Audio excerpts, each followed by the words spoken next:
ITC royal Bengal কারা কারা গেছো অবশ্যই কমেন্টস করে জানিও।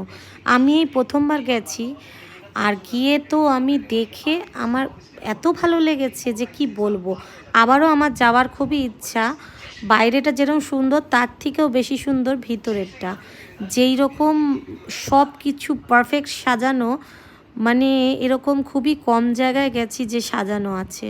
আর ওদের ব্যবহার এত এত ভালো কি বলবো। আর খাওয়া দাওয়া তো ভীষণ, প্রত্যেকটা খাবার টেস্ট আলাদা আলাদা। আর এখানে হেন কোনো জিনিস নেই যে খাবার তুমি পাবে না। প্রত্যেকটা খাবার যেরকম মিষ্টি আছে কত রকমের, কেকস আছে কত রকমের, তারপরে এখানে বেক জিনিস, এক একটা কান্ট্রির খাবার ভীষণ ভীষণ টেস্টি।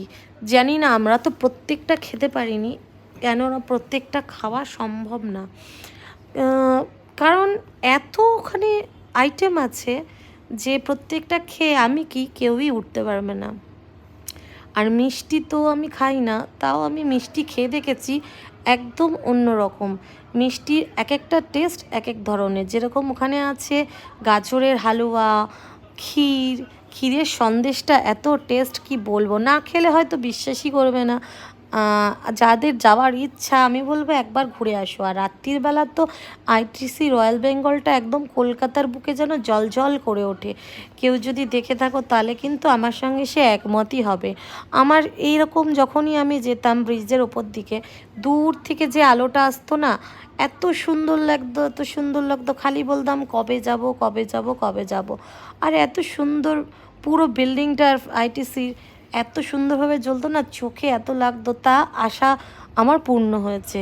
আমার হাজবেন্ড, আমার মেয়ে সবাইকে নিয়ে আমরা গিয়ে ঘুরে এসেছি পয়লা বৈশাখে, সেটাই আমি ভালো করে ছাড়লাম।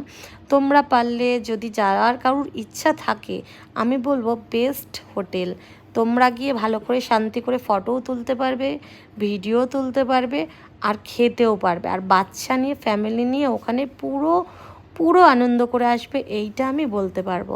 আমরাও গেছিলাম, সাথে অনেকগুলো ফ্যামিলিও গেছিলো, তারাও বেশ মজা করেছে যেরকম আমরাও করেছি।